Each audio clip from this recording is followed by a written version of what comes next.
The only thing strong enough to protect the city from those clones is the power of the Allspark. It's already too late for all of you. I believe we may have a problem. Hello, old sport. You must be the ex-boyfriend. Put her there. Men have more court-martials for insubordination than you have years of cryosleep. Green Lantern, I'm in the hangar now, making my way for the South Quarters. You misunderstand me. Your assistance is no longer required. I believe Hulk was attempting to send a message, sir. I seek nothing more than to battle the most powerful beings alive. I thought you were smart enough to know when to run. The walls must be lined with kryptonite. Does anybody ever ask you anything, I mean, like, totally crazy? Here, sign my baby. Really? No, sign my baby. Well, where? What do you mean? Like, that's just on his arm, right? Just a little, put it on his leg. That's a good. Then that was years ago. And then I was at BotCon TFCon in Burbank last year. That was actually the first con, March. Oh my God, yeah. And guy comes up and says, "Hey, how you doing? Probably don't remember me, but I asked you to sign my baby." I go, "Oh my God, yeah, in Ohio, yeah, Cincinnati." I go, "Oh my God, you guys are here?" He goes, "Yeah, we're right." And this here is the baby, and this like tall kid comes up. Oh my gosh, really? Is this you still? He says, "No, we have to wash it off." Listen to the vibes. welcome everyone to another episode of Listen to the Vibes, and I'm very privileged to have Mr. David Kaye here with me. He is a voice actor, been on several shows. Man, he's got a list a mile long. Got Transformers and some Marvel stuff, and I think some DC stuff, and I think you were an announcer on a TV show, and so much to keep up with. Even I go on IMDb, and I don't go on it very much because I forget. It's like a good friend of mine who owned a studio way back when I used to live in Canada way back in those old days. He said, "Davey, every day, doesn't matter what you do today, you got to get up tomorrow morning and prove yourself all over again. Doesn't matter." So, so what happened yesterday is like, that's ancient history. I'm always my biggest problem is just sort of enjoying the moment. Enjoying the. I remember when that cast me in the Eternals for the Marvel. I was ecstatic, but literally, my wife had to tell me, enjoy the moment. Like I was already on to like the next thing, and that's just something I'm working on. But which is one big reason why I won't retire, because what's the point? And I'm just having fun. You get up and just hang out and do weird voices. I mean, I got this latest stuff when we finish up here today. I got stuff I got to kick into and come up with something. How do you get into that? Into prepare, like reading for a role or something, or just getting into voice acting in the first place. Acting, I don't today. I mean, I was talking to Phil Lamar once about this, and it was quite a while ago. And he said, I get asked this at conventions and stuff, and he said, I never know what to say because I can't remember how I mean, he went, come up through improv and the Groundlings, and he has, way more. I think he went to Harvard. I mean, he had all the background stuff that made sense, and there's no real roadmap. There's no, I can tell people, well, you got to do improv, which is really important. Find a troupe, try and get on stage, try and scare yourself silly. Try stand-up comedy, watch and listen, and take some acting classes from stuff. It's there's no real roadmap, man. It's sort of like I remember when I came from radio, so that was sort of a start. I always loved radio and television. I loved even more so behind the scenes. There was stuff that was going on. I was more interested in that. But radio to me was all my heroes growing up in Canada were across the border. We grew up across from New York State, upper New York State, and all the TV stations I watched, and Buffalo, Rochester. I used to listen to WGN Chicago. WBZ Boston. I used to listen on the radio as a young kid, and fell in love with these voices.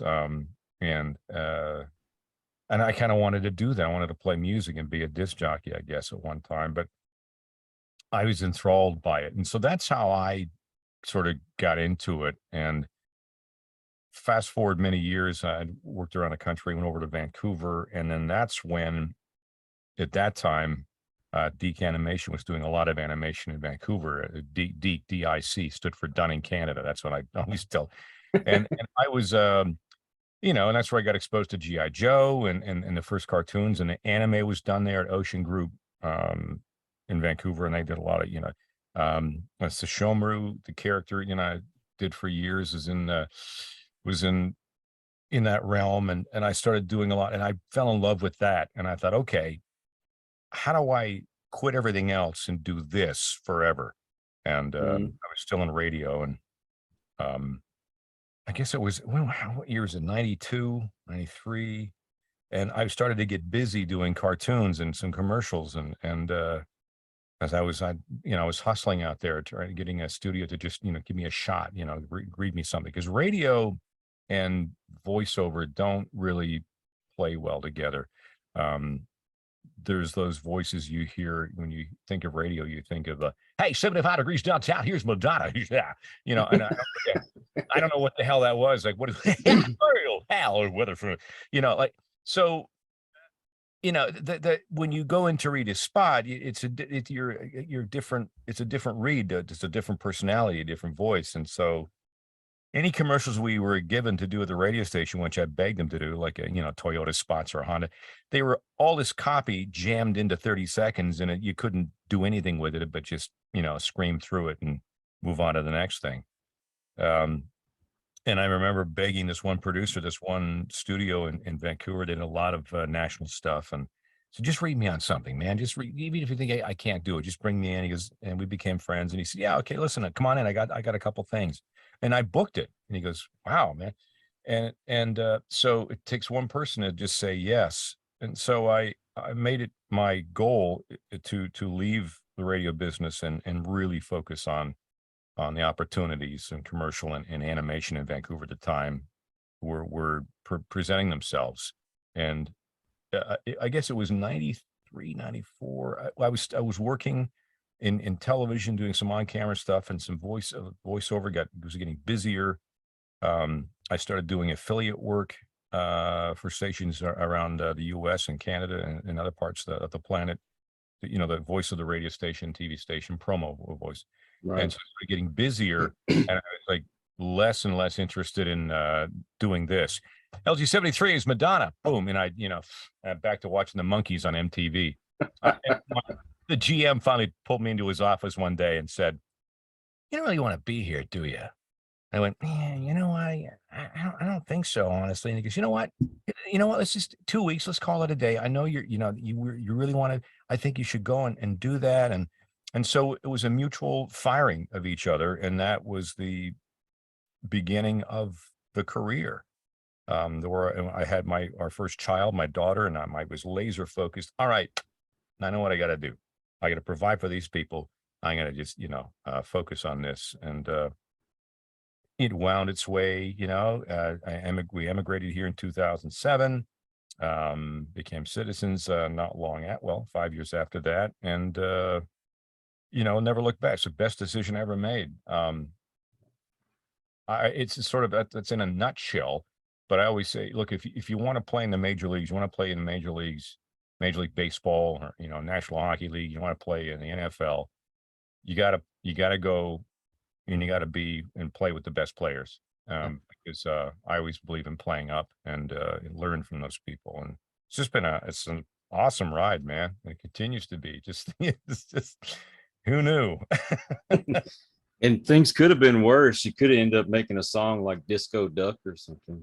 Well, there you go. I mean, Rick Dees became a friend of mine. I knew Rick from radio, and we moved here, and Rick has a place in Kentucky, and he keeps telling me, Danville, Kentucky, David Kaye, you got to come down. And we and yes, Disco Duck. And I tell you, and Rick told me about the deal that, remember the Rick Dees Weekly Top 40? Mm-hmm. Man, the deal that happened there, I mean, he doesn't have to worry about anything, ever again. And that damn song made him a few dollars too. I still remember that as a kid. Yeah, me too, man. Yeah, that was huge. Yeah, and he ended up doing a movie, something about a record Yeah. store, I think. Uh-huh.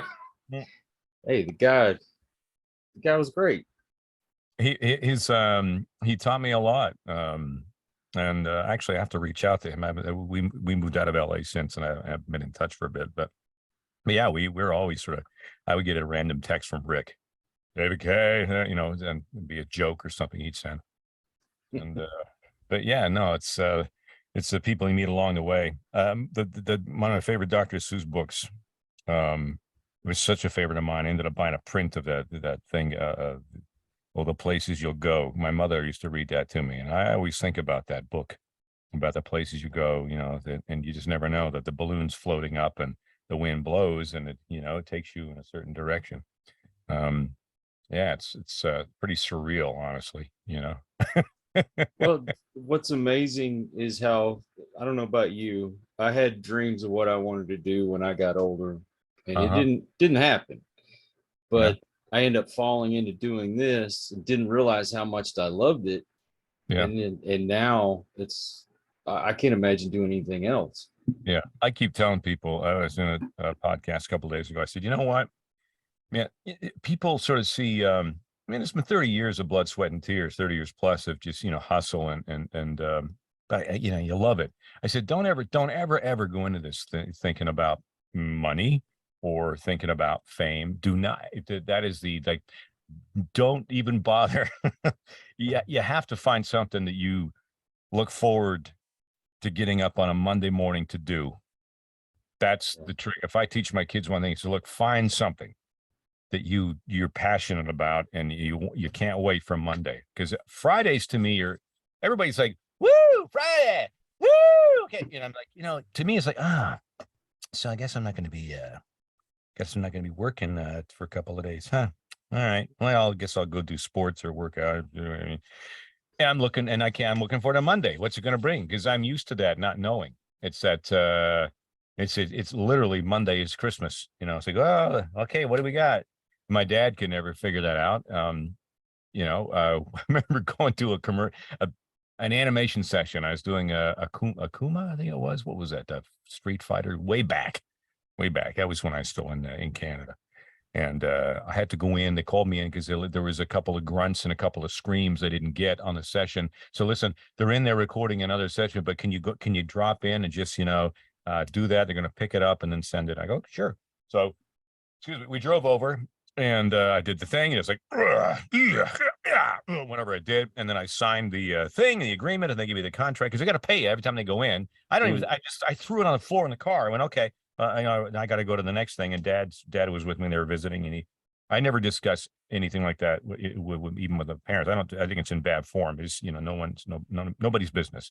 And he looked at it and he saw that the rates or whatever, and he said, "So is that it?" I go, "Yeah, no, I just had to. Give me that. I just had to go and they missed something and I had to do it." And he goes, is that I said, yeah, that's just the rate they got to pay, it's a standard. He goes, Jesus Christ, I worked 30 years at City Hall and and I said, but that's a whole, it's just, I thank God I found something because I wasn't quite sure what I was going to do out of college. I wasn't really, I guess mimicking teachers in the second grade was a good thing. That all turned out okay. But yeah, it's fun, man. What can I say? It's just tons of fun. I had an actor on and he'd been on shows like Friends and whatnot. Yeah. And he would get stopped on the street and nobody could ever remember his name. And they'd all say, "Hey, you're that guy." Yeah. So do you ever get stopped and somebody says, "Wait, that voice, you're that guy"? No, only when I sort of, if I start speaking or I'm talking to someone and they'll say, "So what do you do?" And I do like a voice pro And they said, well, what is that? I said, well, like animation trailers and stuff. And they go, oh yeah, because your voice, you have that voice. But they never really sort of say,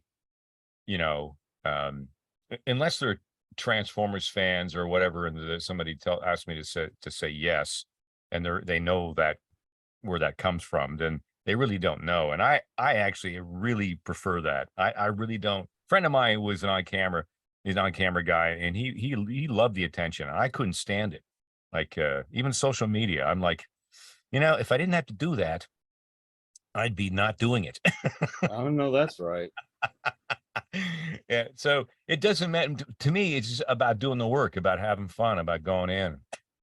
We went in the studio I went in the studio for the first time. Well, I guess there's a bunch of people in my head. Okay, all the voices and I, and we went in on Wednesday, and I was just thrilled to be there. And there was just a few people around, but it was so great to go in, to be in person, because I love that, and to be around those people and goofing around and laughing is just the best. You can do it here at home. We've done that for the past 2.5 years, and we still do some, but they're starting to get in the studio again, which is great. But it's nothing like being in there with a bunch of your peers, and it's like grade school again, throwing spitballs and cracking jokes. And it's really, we haven't grown up, and I don't really plan on it anytime soon. Yeah, people talk about that second childhood, and they're like, I ain't left the first one yet. Mm-hmm. Exactly. What second child? What? There's another one? Told me about that one.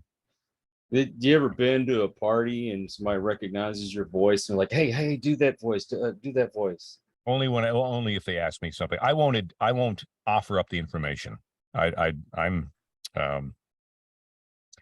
sort of funny like that. I unless they ask and I offer up. And then it's funny, as a club I belong to, and all these women and men, they own things and run shit. They important stuff, and they ask me.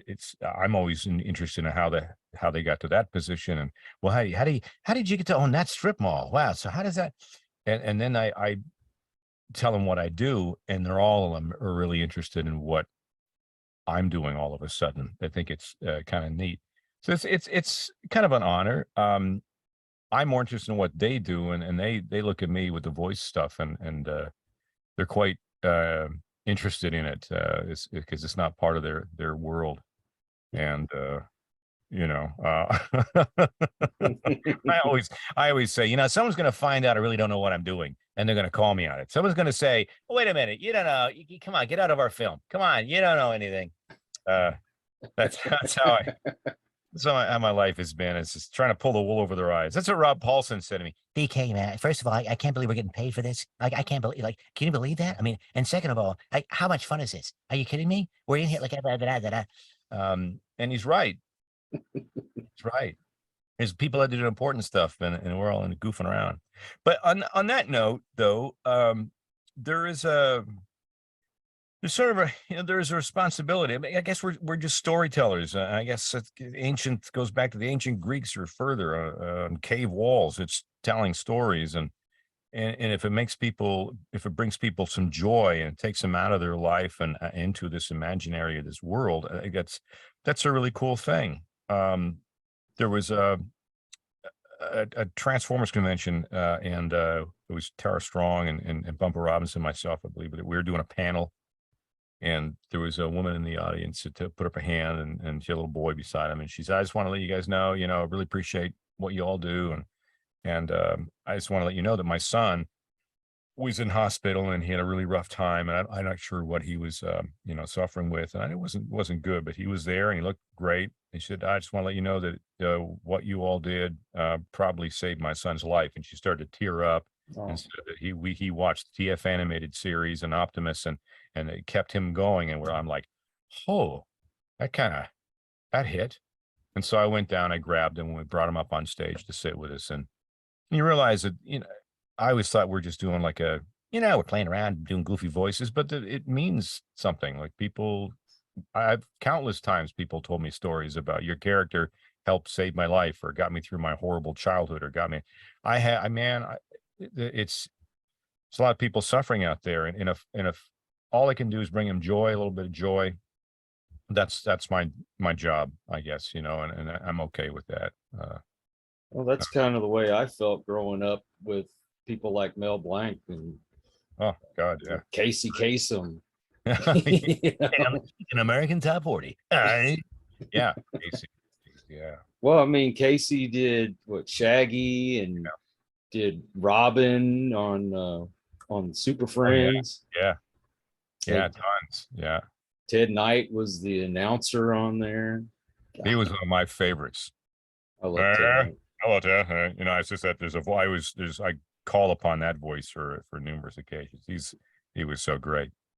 Yeah, that was my childhood too. I grew up with all these people, and they influenced how I, you know, where all these voices come from, and how I like to watch. Vincent Price is another one. I thought as a kid I was into Famous Monsters of Filmland magazine with my buddy Dave, and we, you know, collected all kinds of rubber masks. And I mean, I hate Halloween now, but I used to love it when I was a kid. But we're all into that, man. And Vincent Price, you know, his voice, it's just Yes, the thriller, you know.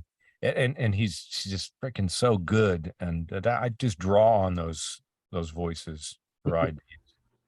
I think, what would I have done at Halloween without Benny Cooper masks, right? Oh my God, you know. It's funny how I know Halloween's coming up and people are into it and they love it. And it's, I wish I was like, I wish I was one of those people, because I always get stressed out and anxious because Maria's friend, they're lovely. Oh gosh, they're lovely people. And they every year they do it up big, and there's a house, there's a thing. And I just like, and it's like, when is it? End of August, you know? So what do you thought you were going to be for Halloween? I'm like, no, don't. I don't want to. I really don't end up going because it's too stressful. I don't know what to be or what to. Once my wife convinced me to go, and I thought, you know what? I'll go to the store, the Halloween, I'll get a Batman thing, and I'll wear that. And then, you know, you show up, and after like 3 minutes, say, hey, Batman, huh? Hey, Batman. And then it wears off, and then you kind of sit there and go, all right, so I'm Batman. How long do I have to? Can I go? You can stay, right? I can. And so I'm awful like that. I wish I had that want to dress up gene, you know. I really do, but I'd rather be home.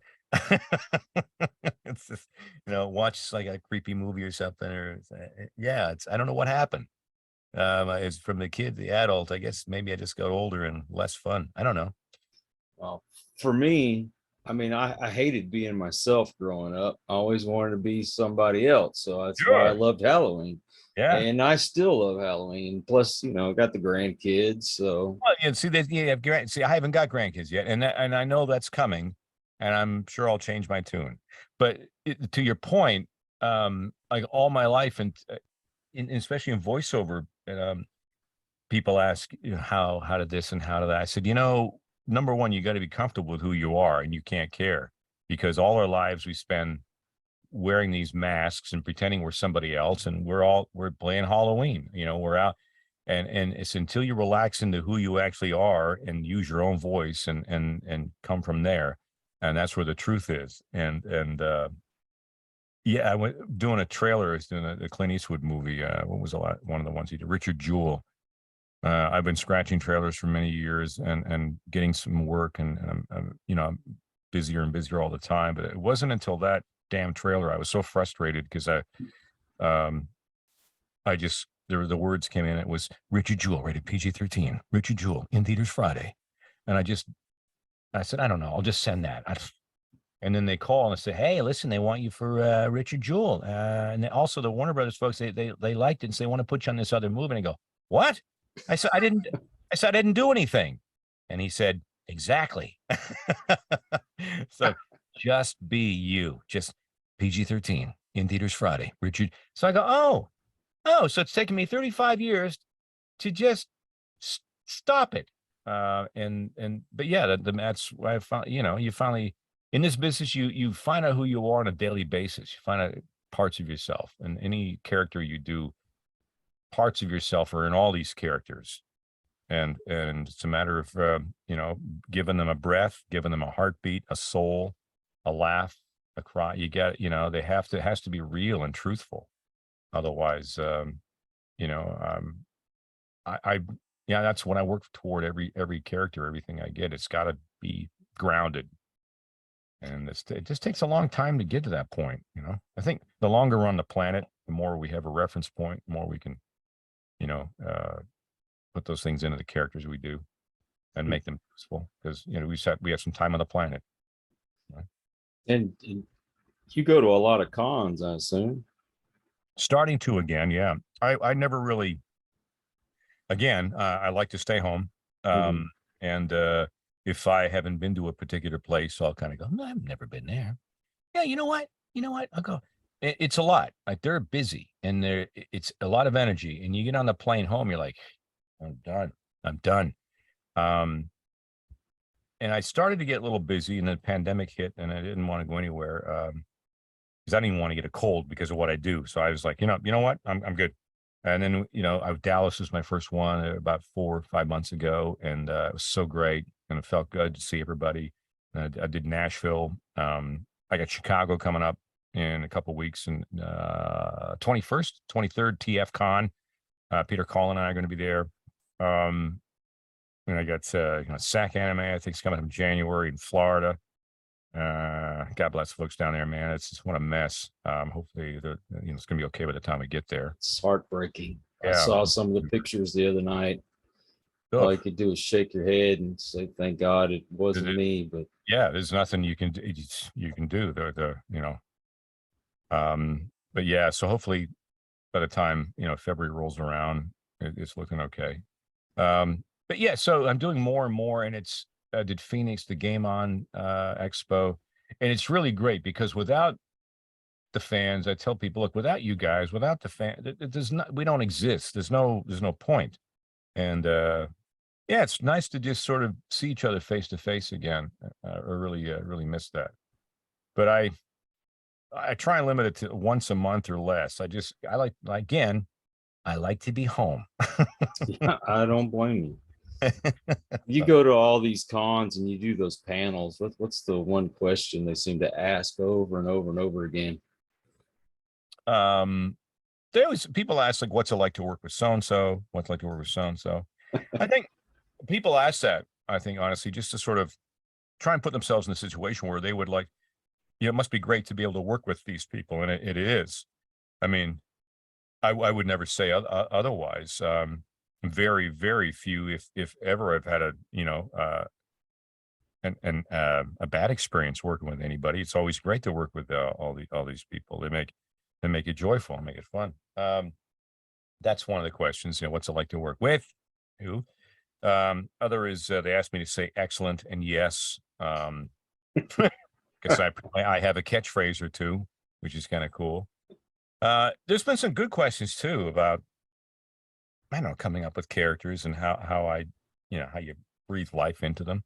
People are interested in that and where that comes from. And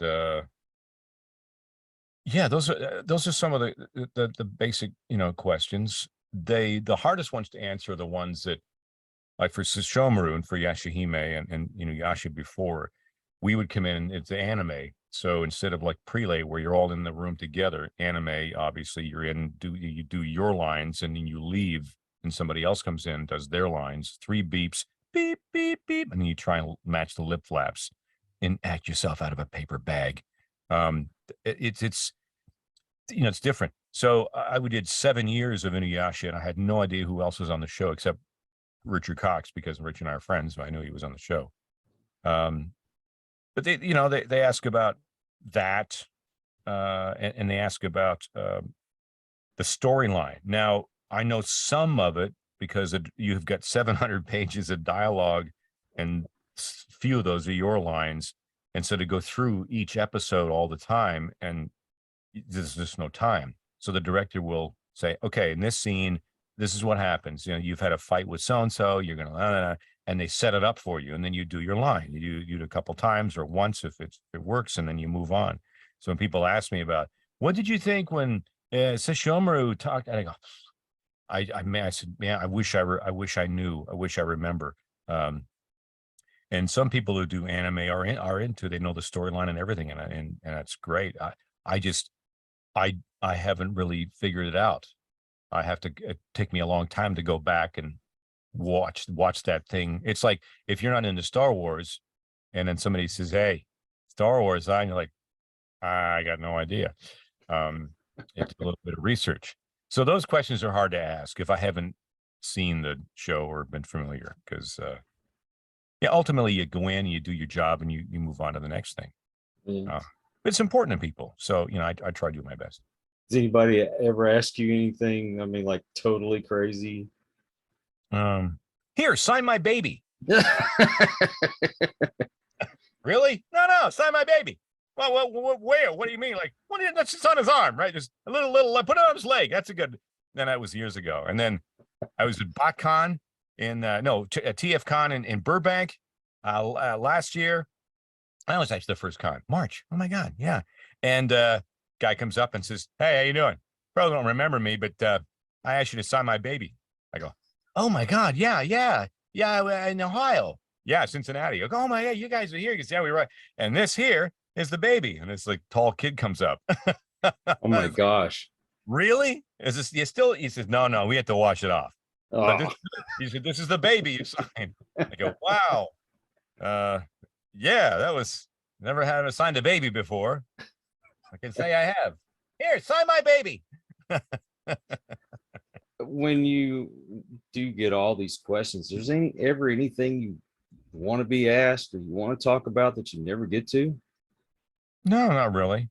I'm just again sort of in awe that I'm actually being asked questions about something I was a dream of mine. I enjoy talking about the different characters. I mean, everybody talks about Transformers and in my association with that franchise over the years. People will ask, they ask about, well, how come you aren't in this one, or how come you're not in this series, or what do you know why? I said, well, look, that's the nature of the beast. I said, the fact that I got to inhabit the character for 5 minutes is fantastic. It's an honor. I don't own the character. The people that come around do movies and their own thing. They have their own ideas and what they want to do, and that's the deal. And I'm a union guy, so I can't do things that are non-union. It's a big no-no, and my agent would have me over rice. So, not gonna happen. Not gonna happen.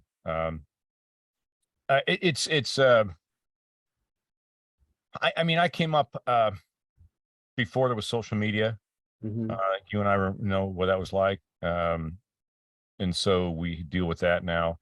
I also came into it when there was it took a long time and some hard work to get your union card and SAG after and to work your way into a series and be taken seriously, and then you work your way up. And now, it's a little different. So I don't really know how to respond to people. How do I get into it? So, well, you can kind of do your own thing these days. It's hard to say. But when you work with people like Billy West and people like Rob Paulson, Jimmy Cummings, and all these guys, and you Gray Delisle and Tara Strong, it's just you got to bring your A game, man. You got to be right in there, with them, because it's so much fun. But you got to know what you're doing. So as people get into it, need to know might take a while. Yeah, people ask me that, which the reality of it. Reality of getting into it. Yes, you could certainly do it, but there is there's a level you need to get to play in the game, and I hope that never gets lost. I hope it's always difficult, because that's where all the the great always rises, right? You got to work at it. People these days want things to happen now. I want to be a TikTok star now, and I guess you can do that, but everything's sort of immediate, and it's just taken me such a long time to be able to crack the surface. It's just different time. Well, I know you like to stay home, but what do you like to do to just kind of get away from everything? Look, I don't know where this came from, but I'm a wine nerd, and I think it's not even the drink. In beer, I'm interested in the history of it, where it comes from, why, and I started to study it and get good at it and enjoy it. And so my hobby is you know, we'll head up the wine country. We're not that far away a few times. We have couple wine trips planned. It's geography and history and topography and things like that I really enjoy. Not even really, and it's, you know, I certainly enjoy wine. It's a time machine. My daughter's going to be 29 next week, and I'm taking her out to dinner, and about a 1993, and it's like you pop the bottle, and it's our only time machine. Takes us back to, usually if we do something like that, we'll put on some, like we opened a 73 something for Ridge in California a while ago, and it was 73. I said, oh, what's the top songs? And we were listening to tunes from 73, Angie by the Rolling Stones, you know, Rod Stewart. And you're like, oh, wow, man, it takes you right back. Delta Dawn, Tony Orlando and Dawn. Oh my God. Big 73. Tie Yellow Ribbon, that was the song here. So, you know, that I enjoy that. I go away. I really enjoy sports. You know, getting back into tennis again. I watch a lot of baseball. So it takes me out of it. But honestly, I don't need to sort of get away from this at all. I mean, I dig it, man. I think there's a quote. It was recently, I think it was a not TikTok, something on Instagram. It was Bob Odenkirk from Better Call Saul. You know, and, love that guy.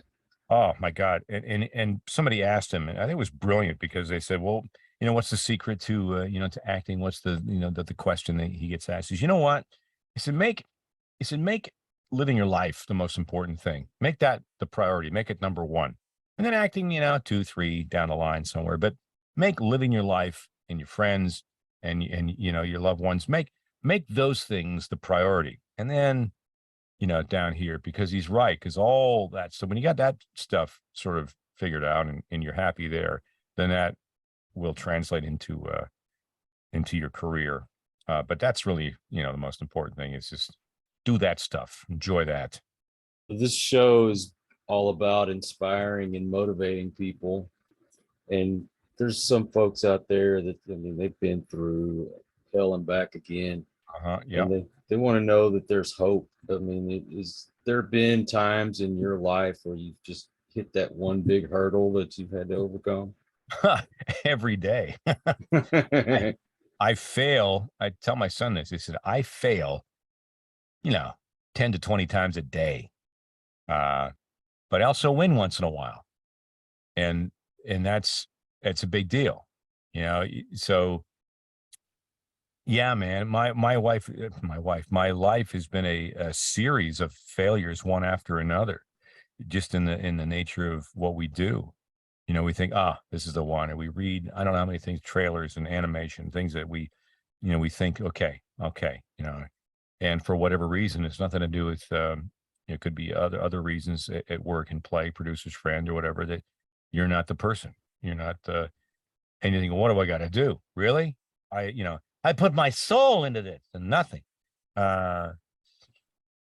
It's the nature of life, man. But it's also mathematics.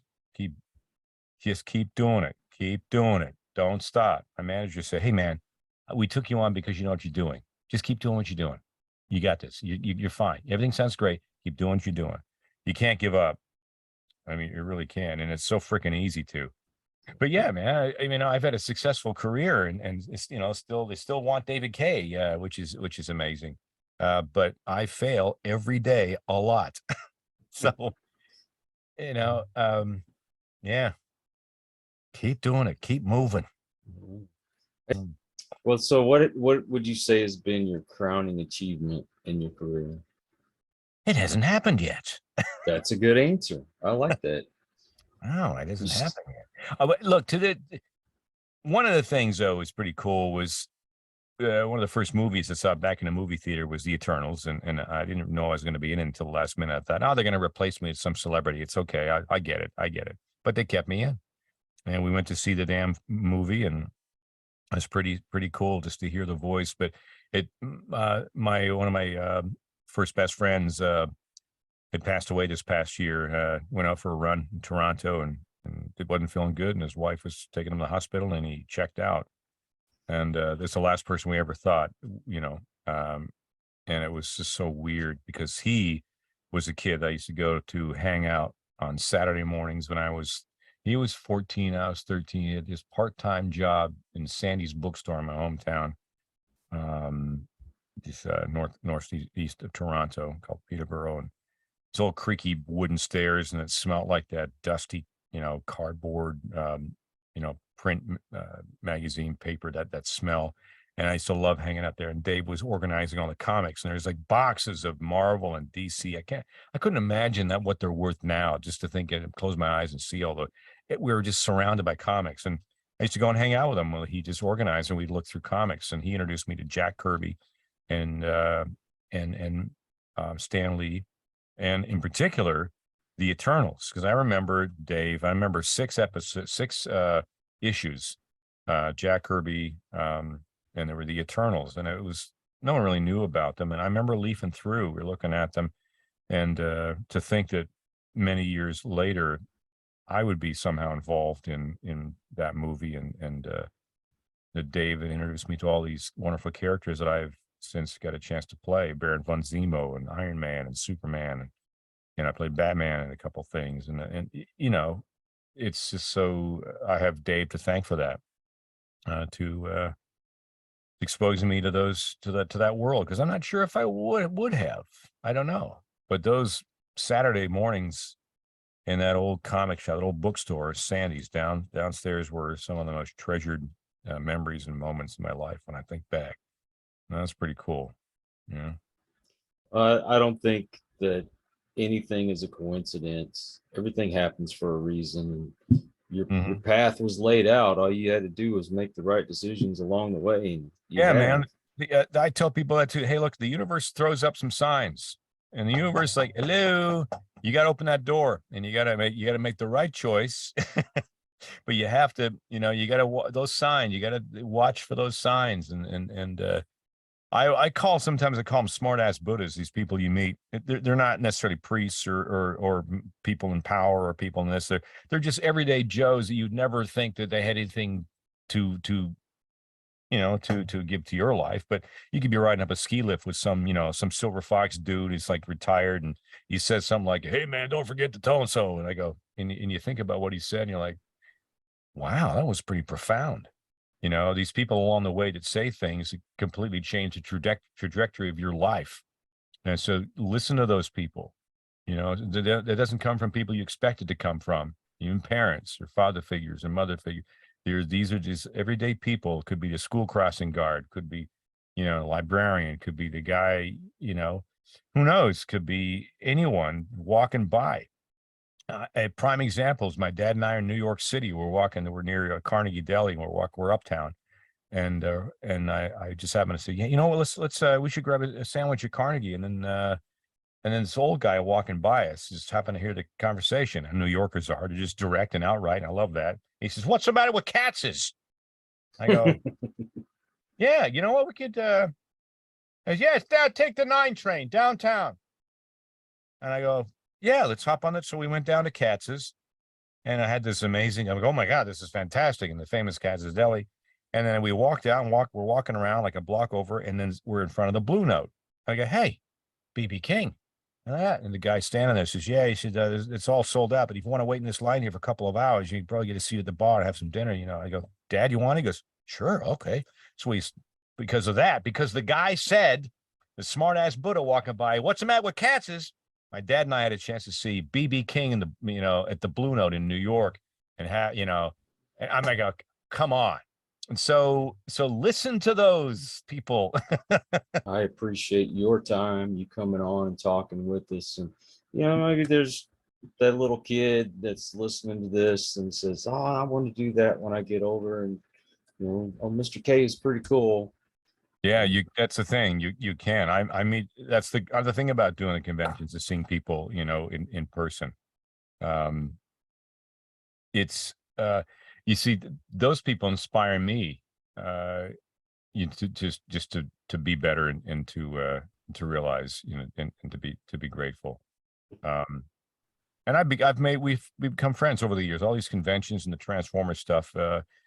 People, they become like family. You see the same people at certain conventions from time to time, and And it's like, I dig that about it, and I'm looking forward to doing it some more.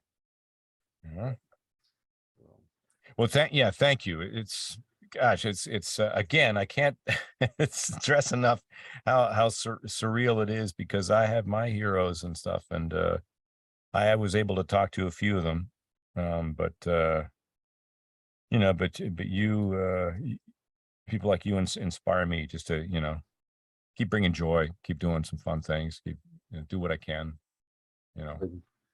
You guys help me so much, because you're helping me to inspire these folks, and for that I'm so grateful. Very, very grateful. Thank you. And now, do you have a website? I do. davidkaye.com. All the stuff is on there. There's everything's on there. Stores on there. The yes button is on there. Again, that's the Megatron yes button. Yeah, there's what else is on there? All the latest trailers and pieces of stuff from animated series. And on Twitter, I'm on Instagram, but mostly I'm active on Twitter a lot. It's at DKVO. What is it? Oh, yes. DKAYEVO, as in voiceover. Tara Strong hates that, but that's all I got. At DKVO. Lucy, announcements and things coming out there, and some clips, we'll throw up here and there. But it's all there. What do we got? We got TFCon in Chicago on the 21st of this month. January. Oh, yes. In November, the 5th and 6th will be in Puyallup, Washington. It's south of Seattle for the Washington State Toy Show. Gary Chalk, who plays Primal, and Ian Corlett, who's the whiny cheetah, and myself, David Kaye, will be there signing autographs at the Washington State Toy Fair. And we got January 2nd, Anime February of Pensacola, and some other stuff that's not yet. But and what, season 3 of He-Man? What is this character? The Cringer, Battle Cat. We're doing that season 3. I look after Adam as best I can, and so he's that's on Netflix. Farzar, unless you're an adult, don't watch that. But if your humor is like way out there, you can take a look at that. I play a bunch of different characters on that series. What else we got? We got Ratchet and Clank still going strong. Clank. Oh, Ratchet. For the PS5, the latest one, Rift Apart. And who else? Psychonauts 2, Jack Black, that were out there. There's stuff I can't say, but just follow Twitter. But that's basically me in a nutshell, I suppose. Does that answer all your questions? Some of them. How many licks does it take to get to the Tootsie Roll center of the Tootsie Roll Pops? 842. I thought it was 3. No, it's wrong. It's 842, but yeah, who am I? Again, thank you for your time, man. And thank you, Kyle. It was fun, man. I will put the links to your website up in the description. Yes, please do. And I also want to thank all of you out there. If you happen by here and this is your first time, I do appreciate that. And I hope you'll hit that subscribe button and come back. For my regulars, and you know how I feel about y'all. It's because of you I get to do this. So until the next one, everyone, please take care. Be kind to one another. God bless and peace. We hope you enjoyed this episode of Listen to the Vibes. You can catch us on Buzzsprout or wherever you listen to your favorite podcasts, and on YouTube. Follow us on Facebook at The Vibes Broadcast Network